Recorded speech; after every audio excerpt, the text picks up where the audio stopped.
everybody, I'm so glad you found us. Welcome to the Canine Concepts family.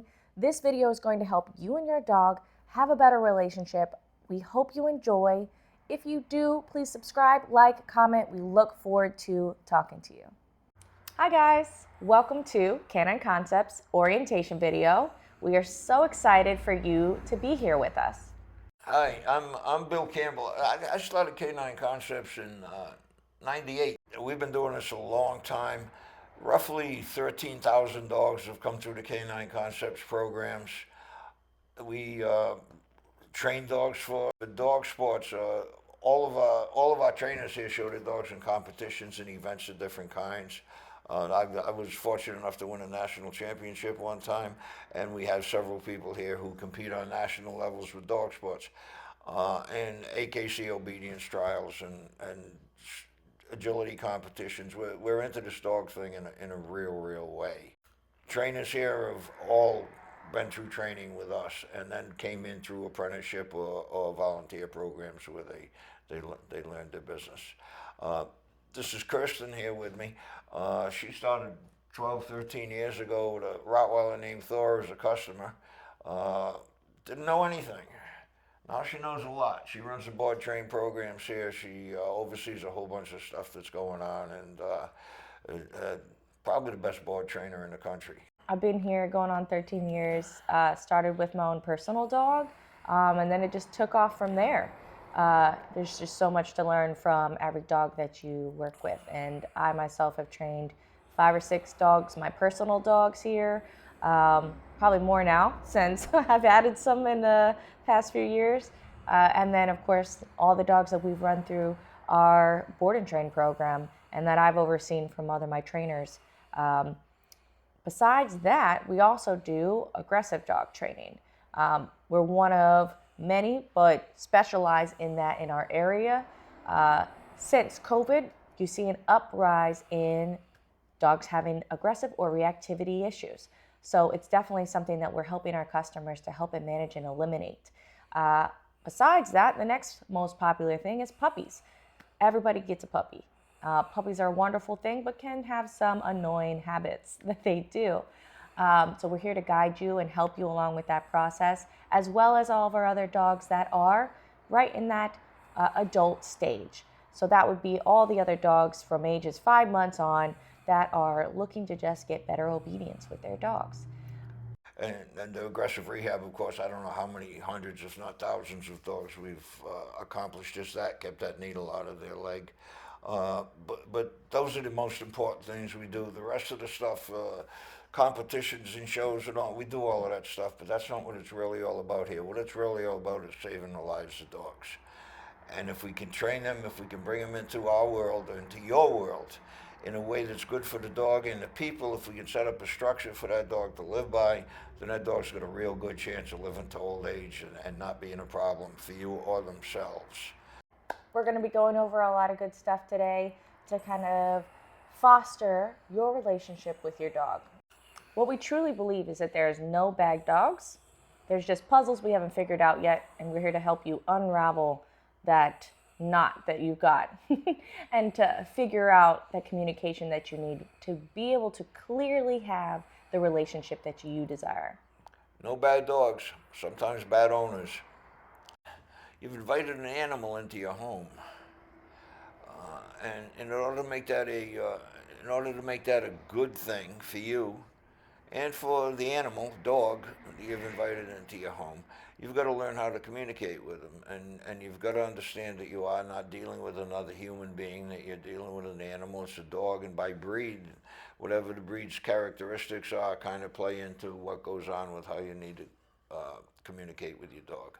The training is about communication, and the training is about communicating and set up a real structure. So dogs need clear communication and leadership. To establish leadership, you have to have rules and boundaries in your home. So things that the dogs are allowed to do and things that the dogs are not allowed to do. It's very important for these things to be clear. Whatever those rules are for you in your home, we want to help you to create the communication so that your dog understands that your dog can do the things and you want them to do it, and that fosters more of that relationship that you're looking for, and the dog wants to please you. So being able to communicate those things is very key. Also, same tune, if you have things that you do not want the dog to do, probably like jumping, chewing on your things, maybe biting you, other things that dogs do that can be bothersome, you're going to need clear communication so that the dog understands not to do those things. The dog has to understand also, and you have to understand, if there are 4 human beings in your home, the highest place the dog can be is number 5. All of the human beings have to exert some kind of leadership or authority over the dog, because everybody's going to be alone with a dog sometimes, and you never really know what a dog is going to do. So you want to be able to jump in and take care of the dog no matter what happens, and that is by setting the rules in the house where the dog is and they apply to everyone, and everyone deals with the dog in the same fashion.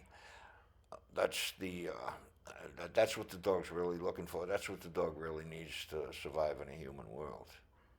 We want to discuss the most common mistakes that we have found our new owners having with their dogs, in hopes that we can help shed some light and help you avoid these mistakes. Most owners think that their dog's behavior is 99% of their dog and 1% result of the owner, when in actuality, those numbers should be flipped. They should. It's really 99% the result of the owner and 1% of the dog. You get it right, they'll get it right. Yeah. You don't get it right, they don't have a prayer. Dogs only do 2 things: what you teach and what you allow. Allow them to pee on the floor, they pee on the floor. Teach them to come when they're called, they'll come when they're called. Training's how not to allow what you don't want and how to teach what you do. Owners sometimes believe, and this is really often, that their dogs understand English.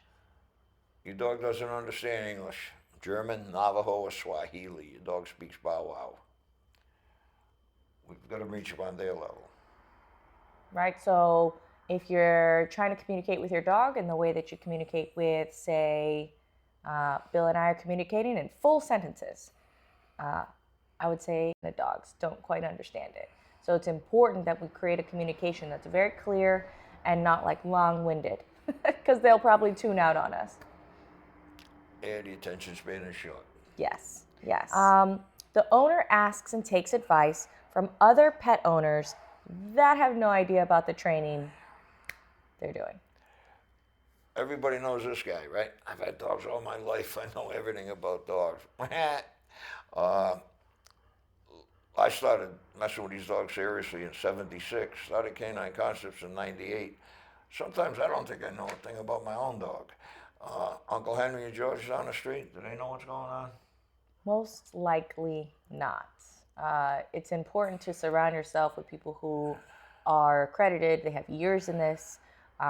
They're always seeking to learn and understand. It's a continual thing. My dogs teach me something new every day.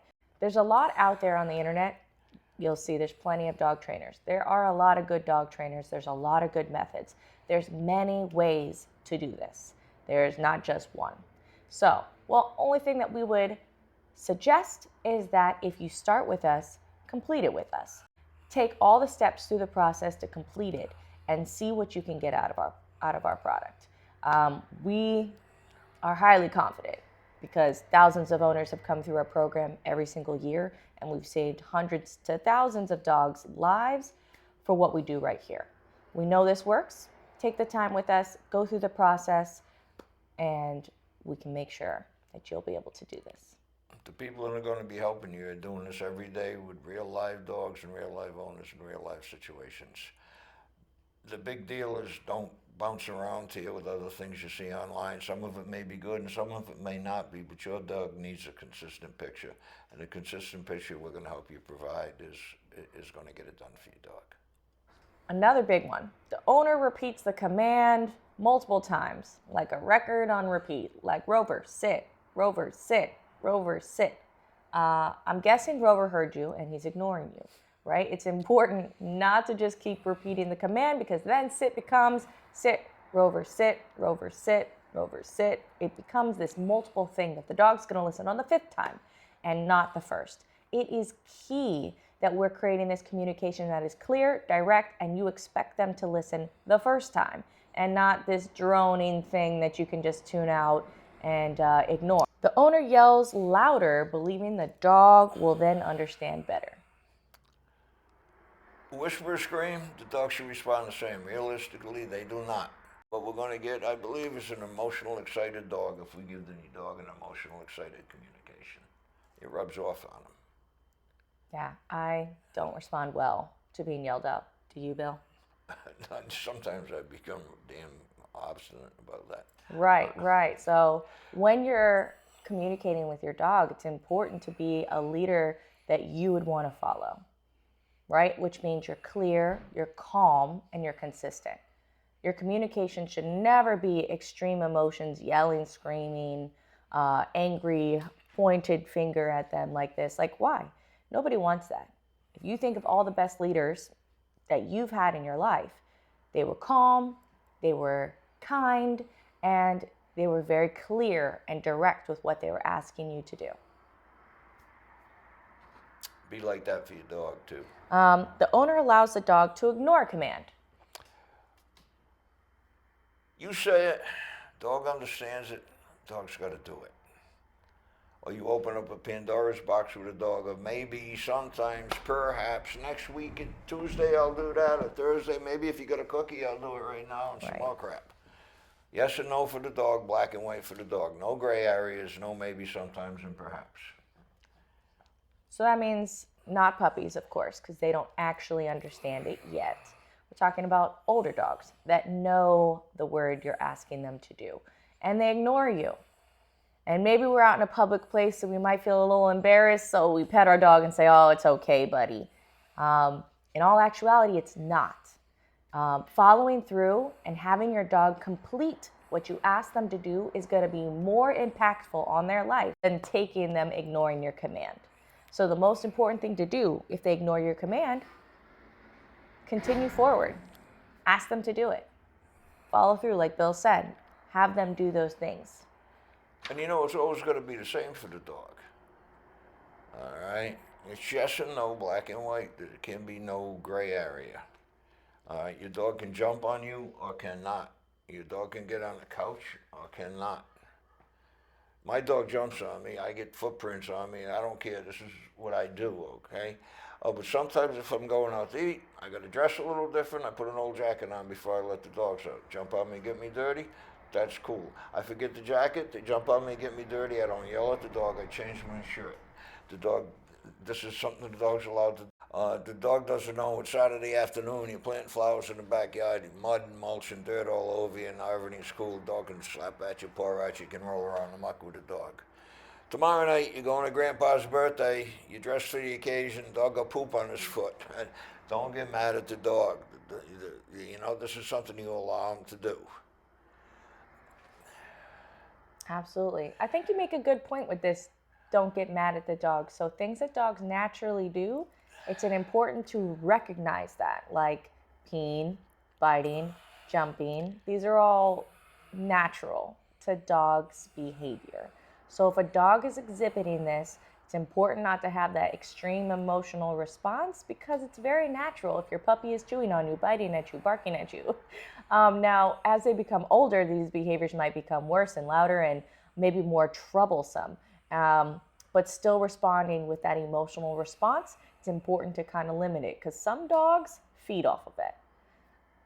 Well, I think all dogs feed off of that. If you're putting out a bad vibe, a lot of bad energy, negative energy, the dog's going to pick up on it, and that doesn't do any good for the relationship with the dog. You can't be angry or nervous or whatever. You'll make the dog the same way. The owner praises the dog even though it ignored the command. A long time ago, I had a guy trying to show me that he had trained his dog, and the dog was laying on the floor, and over again he told the dog to sit, and the dog didn't sit. So he pulled the dog up by the leash, got the dog in a sitting position. He relaxed the leash, and the dog immediately laid back down, and he reaches over and pets his dog, and what he has done is rewarded the dog for doing exactly the opposite of what he asked him to do. In combination with when a dog is not listening to a command, and sometimes when a dog is exhibiting poor behavior, owners often want to praise and pet and of a sort calm the dog with their presence, is what it seems like. But what's actually happening is they're being praised for the bad behavior that they're displaying. So, for example, you have a dog who's a little nervous or a dog who is growling at people in their space. People walking by, dogs walking by, they're unhappy about it. The owner is then petting and maybe crouching down in their space and saying, "Good boy, it's okay, it's okay." But all what's actually here is they're being praised for the behavior you don't actually want. Can't praise the dog in the wrong state of mind. You can't give affection to the dog that's in the wrong state of mind, because they will then feel that's the right state of mind. The owner does not practice with their dog outside their home or outside their regular, normal comfort level, like around their neighborhood. You guys need to be doing training sessions with your dog a couple of times a day at this point. But once it gets started, it can't all be in the home. You've got to expose the dog to different distractions and stuff, and you've got to practice this every day, and that's got to become part of the dog's lifestyle as the dog is learning. Yeah, this is a routine. Getting out of your comfort zone, getting out of what you always know, the space you know, the space you're comfortable in, and getting your dog exposure around real life things. That's the most important key part of training, is to expose, within reason, to things that are going to help your dog branch out and become more independent and become more reliable for you in the future. Because you never know what's going to pop out around the corner or things that happen with life. So it's better to train and be prepared for it than be surprised. The owner lacks patience and expects the dog to be instantly perfect. You guys, you're not going to have instantly perfect dogs because you watch this video. You've got to put the effort into this thing. You've got to do the work, and the work will give you what you're looking for. But it's not instantaneous. It's not instantaneous with 1 or 2 training sessions. Repetition and drilling are key here. There's no magic wand. There's no pill to give the dog. There's no silver bullet. But if you follow the program, it's going to work for you. If you think about our own schooling, we've been all going to school since we were like 3, 4, 5 years old, up until mandatory, at least 18. So think about things in that way for your dog. If you've been working at this for a month, good. Keep working at it. You've got a nice foundation. You're gonna need at least, most likely, depending on the dog's age, anywhere from 4 more months to another 1.5 years. Every dog is different in how they learn and the time frame in which they learn. Be patient with your dog. Notice if your dog is getting frustrated. It's important that you not get frustrated and your dog not get frustrated. So if you have tunnel vision, trying to get it right and trying again, and your dog is steadily getting more frustrated, it's important to notice this. You can't accomplish everything in one setting, in one session, in 15 minutes. It's just not going to happen in a day. So take a break, take a deep breath. It's important that you recognize that it's going to happen. Just take the time. We'll help you get there. That doesn't mean that you're not going to see improvements immediately as you start doing the work with your dog. A lot of the things we do here are designed to show immediate improvement and to create an immediate relationship. But the reality is the training never really stops. So the dog always has to respond to the command you give him, and until you change that command to free him up. And it never really stops. But you're going to see immediate results. You're also going to take a while in order to get the dog to the level that you would like the dog. This one is key. The owner does not follow instructions exactly how it was given. This one is important. We know there's a lot out there. All that we ask is you follow it, the plan that we've given you, so you can see the results through. Yeah, the people who are going to be guiding you through this tour, I've been doing this stuff on a daily level for many, many years. Working with owners, working with dogs, and working with their own dogs. And all right, they're gonna give you the right information. You need to pick it up and follow it exactly to the point as best that you possibly can. All right. it's been garnished with a whole lot of experience, a whole lot of time, a whole lot of effort. Pick it up, make it work for you, and it will. Like we always like to say, there are no bad dogs. Only bad owners. Don't be one of them. And puzzles we have to help you figure out. Some are a little more trickier than others. So give yourself that time. We're here to help you have the desired results and future that you're looking for with your dog.